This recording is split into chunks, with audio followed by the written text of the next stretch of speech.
안녕하세요 여러분. 오늘은 왜 우리가 2월에 가위를 들고 나무 사냥을 해야 하는지, 그리고 제가 추천하는 나무는 어떤 나무들이 있는지 소개해 드릴게요. 저는 지금 저희 집 앞마당에 나무 사냥을 하러 왔습니다. 이 나무는 무화과 나무이고요. 해마다 저희들에게 맛있는 무화과를 아주 많이 제공해주는 나무입니다. 그래서 오늘은 이 나무를 잘라 삽목을 한 후 지인들에게 나눠드릴 생각입니다. 삽목을 하실 때는 위로 뻗은 가지보다는 이렇게 옆으로 뻗은 가지 혹은 아래쪽으로 살짝 구부러진 나무를 선택하시는 게 좋습니다. 그 이유는 나무의 호르몬 때문인데요. 뿌리를 뻗게 하는 호르몬은 위로 뻗은 가지보다는 옆으로 뻗은 가지의 아랫부분에 많이 모이게 됩니다. 그래서 위로 뻗은 가지보다는 옆으로 뻗은 가지를 추천드립니다. 지금 바로 나눠드릴 건 아니고요. 우선은 뿌리가 내리기를 기다렸다가 새싹이 트고 어느 정도 나무의 모습을 갖추면 그때 나누어 드릴 생각입니다. 우리가 나무 시장에서 사는 나무들이 어떻게 만들어지는지 알고 계시나요? 우리가 5월에 사는 1년생 나무들은 거의 대부분 가을부터 초봄까지 삽목을 해서 키운 것들입니다. 지인이 좋은 나무를 가지고 있다면 그 나무의 가지를 5개 정도만 잘라 화분에 마구잡이로 심어 놓으면 다른 사람들은 몇만 원을 주고 사는 나무를 공짜로 얻을 수 있습니다. 반대로 내가 가지고 있는 좋은 나무의 가지를 잘라 지인들에게 선물하기에도 아주 좋은 시기입니다.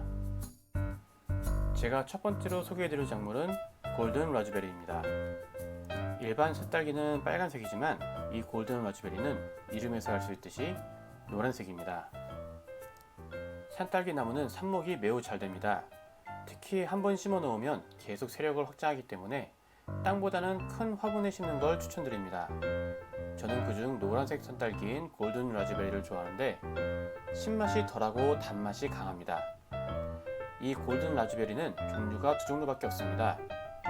그리고 질병이 들면 모두 죽는 특성이 있어 농가에서는 키우기를 꺼려합니다. 우리나라에서는 거의 못 본 것 같아요. 아마 여러분들도 마트에서 골든 라즈베리를 찾아보시기에는 힘드셨을 겁니다. 그래서 가끔 저희 집에서 골든 라즈베리를 먹어보신 분들은 그 맛에 놀랍니다. 골든 라즈베리는 산딸기 특유의 강한 신맛이 없습니다. 그리고 달고 때로는 복숭아 향이라고 사람들이 말을 하기도 하는데 저는 복숭아 향까지는 아닌 것 같아요. 하지만 더 단 거는 확실합니다. 더 달고 맛있는 골든 라즈베리를 첫 번째 작물로 추천드립니다. 두 번째 추천드릴 작물은 제가 앞에서 사냥한 무화과 나무입니다. 무화과 나무는 삽목이 역시 잘 됩니다. 그리고 어디에서도 잘 자라는데요. 하지만 금방 물러터져 유통이 잘 안되는 단점이 있습니다. 그래서 우리 집에 키운다면 그럴 걱정이 없겠죠?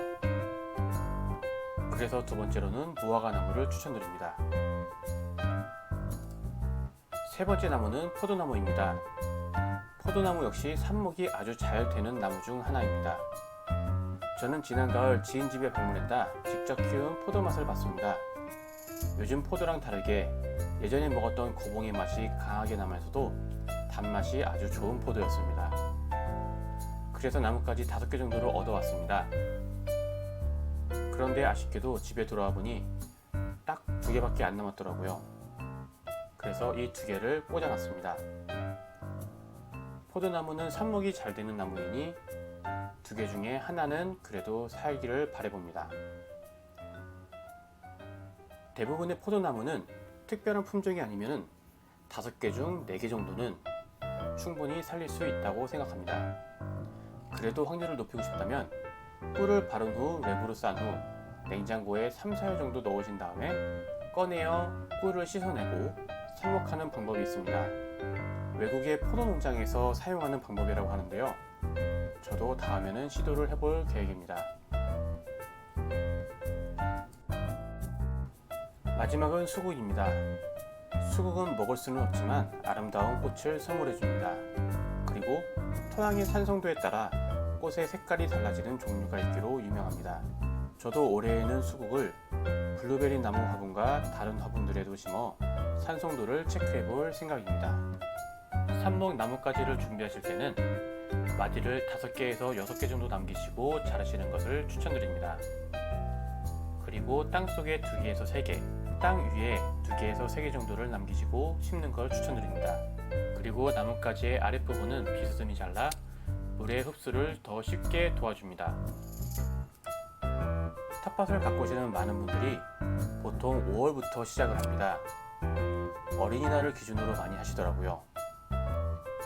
혹은 2월, 3월부터 일찍 시작하시는 분들도 있는데 그런 분들은 오히려 동해의 피해를 입을 경우가 많습니다.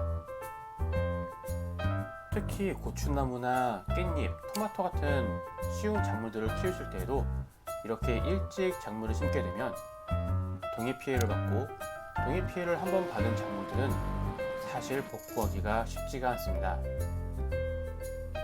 그래서 저는 이 시기에 고추나무, 토마토, 깻잎을 심는 것보다 이렇게 삽목을 하는 걸 추천드립니다. 삽목은 사실 어려운 게 전혀 없습니다.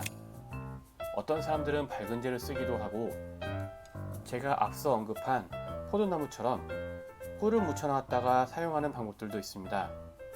하지만 삽목은 절대 어렵지 않습니다.